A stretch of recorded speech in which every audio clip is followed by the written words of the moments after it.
Hello everybody, this is Cluck Cluck Zero, here to bring you another episode of The Good, the Bad, and the Unfinished. For this week's episode, we're going to be doing the first game of the Dead Space series, so let's begin. There are two aspects of Dead Space that are very unique. One of them is the HUD system, and the other is the combat.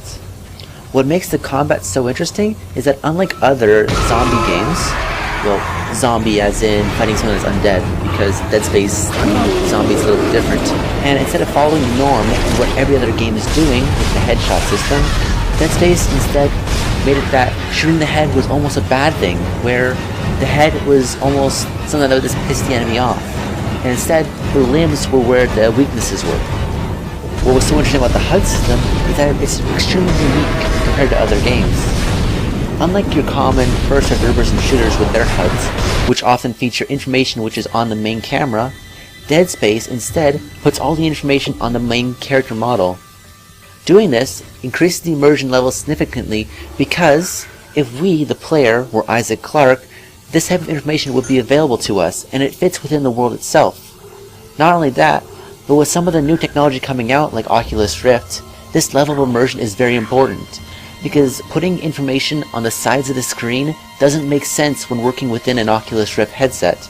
Instead, putting information within the environment itself for the player to look at is much more effective. So there is one aspect of Dead Space 1 that is unfinished, and this is the horror. The problem with the horror in this game is that it uses shock tactics to scare the player.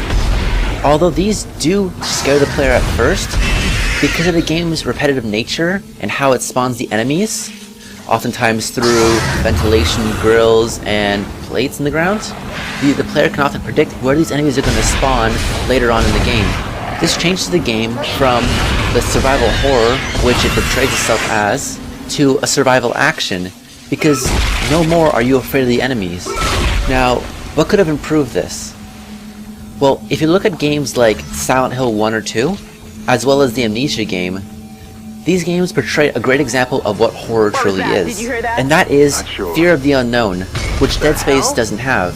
Sure, the monsters look creepy, but you know what it is. You've watched the monsters turn from human corpses into monsters right in front of you. You know what the enemy is. There's nothing scary if you know what you're fighting. I mean, sure, it might freak you out if the first couple of times it jumps out of a grate and flies at your face because you don't know what it is.